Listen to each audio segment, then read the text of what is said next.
Assalamualaikum warahmatullahi wabarakatuh. Perkenalkan, kami dari kelompok Terelie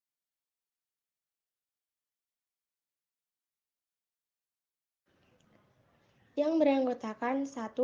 Alan Aga Saputra, presensi 3, 2. Alia Citra Puspita Prabaningrum, presensi 4, 3.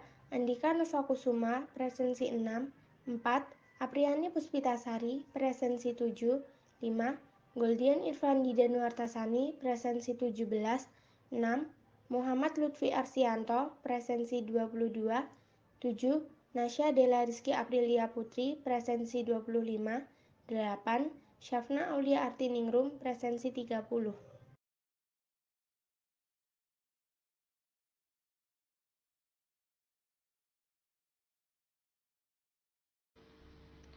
Pengertian: teks laporan hasil percobaan adalah sebuah tulisan yang dibuat oleh peneliti atau individu atau kolaborasi kelompok untuk menyampaikan hasil kegiatan percobaan, baik itu menguji atau membuktikan suatu teori.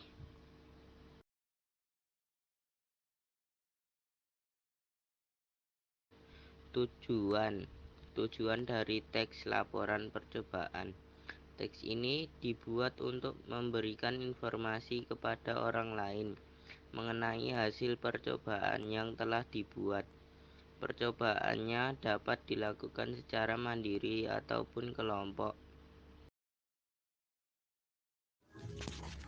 Sifat 1. Faktual. Apa yang dilihat itu juga harus ditulis, tidak boleh dikurangi atau ditambah-tambahi. 2. Objektif. Dalam teks tersebut tidak menunjukkan dugaan atau tanda-tanda berpihak pada suatu hal, ditulis berdasarkan kenyataan. 3. Umum. Menggambarkan suatu secara umum dan sesuai fakta yang ada tanpa adanya opini atau pendapat penulis di dalamnya. Hal yang dibahas adalah hal yang orang-orang tahu. Fokus pada bahasa.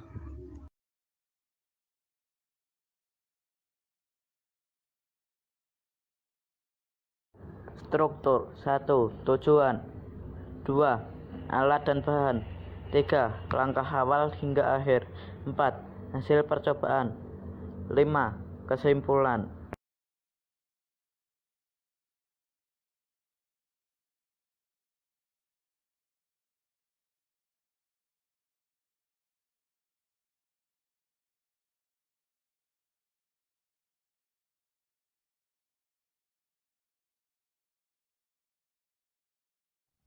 Kebahasaan teks laporan percobaan. 1. Menggunakan sinonim dan antonim. Pada teks laporan hasil percobaan, biasanya terdapat kata yang bersinonim atau bahkan berantonim. Biasanya kata-kata ini terdapat pada bagian langkah-langkah percobaan. 2. Menggunakan kata bilangan. Pada teks laporan percobaan akan ditemukan kata bilangan yang menunjukkan jumlah bahan atau waktu yang digunakan dalam percobaan. 3. Menggunakan kalimat perintah. Pada teks laporan percobaan terdapat kalimat perintah seperti sebaiknya, hindari, campurkan, satukan, aduklah, lilitkan, dan lain-lain. 4. Menggunakan kata hubung. Pada teks laporan percobaan akan ditemukan kata hubung dan, tetapi, apabila, saat, jika, sehingga, meskipun, dan lain-lain.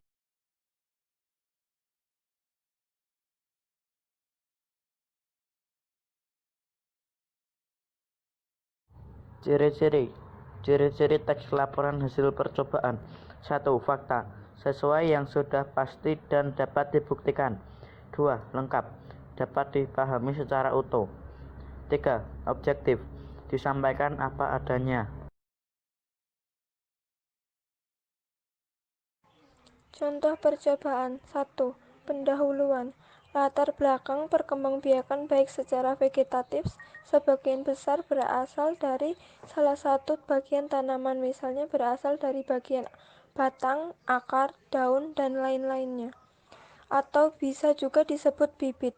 Sedangkan perkembangbiakan secara generatif umumnya berasal dari biji. Pada kenyataannya, kita dapat membedakan antara bibit dan benih yang keduanya digunakan dalam proses perkembangbiakan tanaman. Kegiatan perbanyakan tanaman dengan mencangkok merupakan kegiatan yang biasa dilakukan di nursery tanaman buah. Tanaman induk yang akan dicangkok dipilih karena karakternya yang diinginkan. Tanaman induk diusahakan setelah dicangkok tidak mati sehingga dapat berkembang kembali dan menjadi tanaman induk untuk dicangkok di kemudian hari lainnya. Kaitannya terhadap praktikum. Kegiatan ini yang dilakukan dengan menggunakan indikator tanaman Sri Rezeki, memberikan pembelajaran dan pengetahuan di bidang perbanyakan tanaman. B. Tujuan 1. Untuk mengetahui dan mempelajari cara mencangkok dan untuk mengetahui pertumbuhan akar cangkok. 2. Untuk mengetahui pengaruh media cangkokan terhadap pembentukan sistem perakaran. C. Manfaat 1. Dapat mengetahui dan mempelajari cara mencangkok dan untuk mengetahui pertumbuhan akar cangkok. 2. Untuk mengetahui pengaruh media cangkokan terhadap pembentukan sistem perakaran.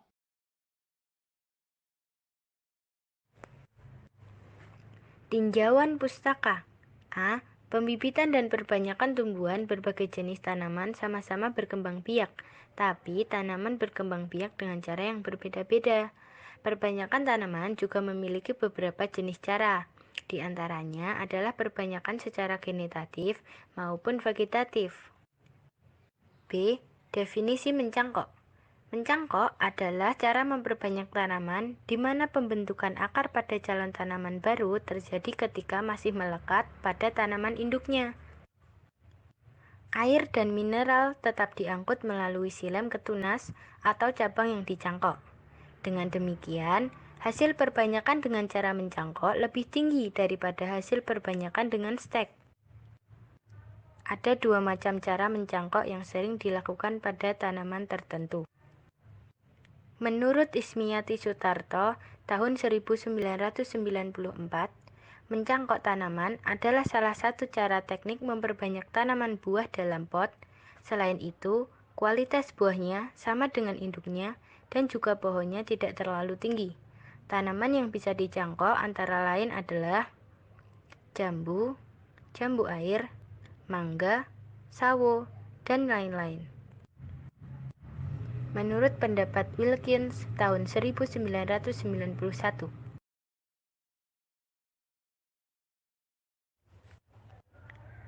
C. Keuntungan mencangkok. Yang pertama, tanaman cepat berbuah. Yang kedua, sifat tanaman sama dengan induknya. Yang ketiga, pohon tidak terlalu tinggi. D. Kerugian mencangkok. Kerugian yang pertama adalah tanaman kurang kuat. Kerugian yang kedua adalah umur tanaman pendek. Metode pembuatan terdiri atas alat dan bahan. Yang pertama adalah pisau. Yang kedua ada tali plastik atau tali bambu. Yang ketiga ada plastik transparan atau sabut kelapa atau ijuk. Yang keempat ada tanah yang agak basah dan subur. Yang kelima dibutuhkan polybag sebagai media tanam setelah pencangkokan.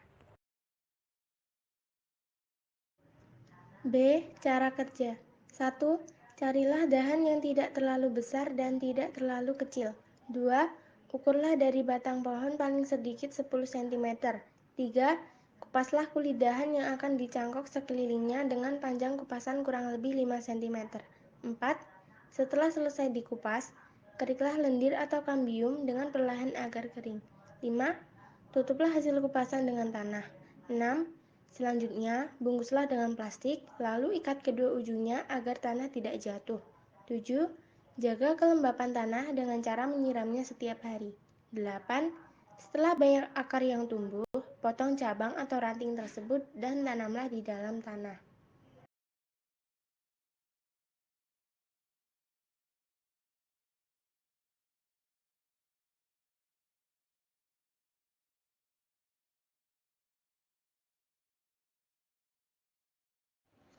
Hasil dan pembahasan. Hasil pada batang cangkokan 1, batang ditumbuhi daun baru dengan kondisi batang yang lembab, panjang akar kurang lebih 5 cm. Pada batang cangkokan 2, batang ditumbuhi daun baru, panjang akar kurang lebih 4 cm. Pada batang cangkokan 3, batang ditumbuhi daun baru dengan jumlah yang sedikit, panjang akarnya kurang lebih 4 cm. Kesimpulan dan saran. Kesimpulan dari kegiatan praktikum yang dilakukan dapat ditarik beberapa kesimpulan antara lain. 1. Sebaiknya diperhatikan dalam pemilihan batang yang akan digunakan dalam pencangkokan. 2. Adanya perbedaan hasil antara perlakuan dengan menggunakan serabut dan plastik. Ternyata lebih banyak pada perlakuan dengan menggunakan serabut kelapa. Dengan demikian, berarti pembungkus berpengaruh terhadap pertumbuhan akar cangkokan. Saran dalam percobaan pencangkokan.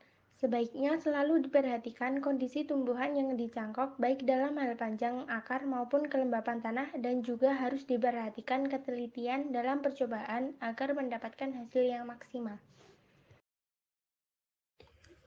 Sekian presentasi dari kelompok kami. Wassalamualaikum warahmatullahi wabarakatuh.